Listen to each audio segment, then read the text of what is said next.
एक राजा को 4 रानियां थीं। उसकी पहली रानी इतनी सुंदर थी कि वह उसे सिर्फ देखता रहता था। राजा की दूसरी रानी भी कम ना थी, इतनी सुंदर थी कि वह हमेशा उसे पास में लेकर बैठता था। राजा की तीसरी रानी उससे भी ज़्यादा सुंदर थी, इसलिए राजा उसे हमेशा हर जगह अपने साथ में लेकर जाता था। हाँ, राजा की चौथी रानी की तरफ से राजा ने कभी ध्यान नहीं दिया। ना उससे प्यार से बातें करता था, ना ही उसे कहीं ले कर जाता था। समय बीता, राजा बूढ़ा हो गया और वह समय भी आ गया जब राजा अपनी आखिरी सांसें गिन रहा था। अपने आखिरी समय में राजा ने अपने पहले रानी को अपने पास बुलाया और पूछा कि क्या वह उसके साथ मरने के बाद भी जाएगी।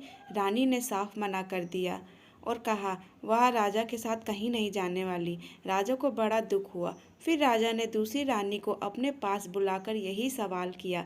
दूसरी रानी ने राजा से कहा वह शमशान तक उसके साथ नहीं जाएगी।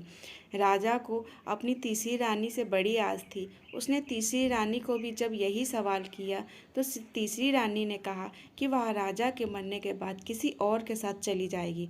राजा अपनी तीनों रानियों का जवाब सुनकर बड़ा दुखी था और सोच रहा था कि जब उनके पीछे उसने अपनी सारी ज़िंदगी लगा दी, वही उसका साथ देने को तैयार नहीं है, तो चौथी रानी उसने कभी महत्व नहीं दिया, वो क्या साथ देगी।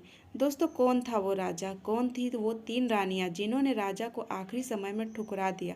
और कौन थी वह चौथी रानी जिसने इतना ठुकराए जाने के बाद भी राजा का साथ अंतिम समय तक दिया? राजा कोई और नहीं, हम स्वयं हैं। पहली रानी हमारा शरीर है जो मृत्यु होते ही हमारा साथ छोड़ देता है। दूसरी रानी हमारा परिवार, रिश्तेदार या समाज जो शमशान भूमि तक साथ देता है। तीसरी रानी जो मृत्यु के तुरंत बाद और किसी के साथ चली जाती है, वो हमारा धन, प्रॉपर्टी है।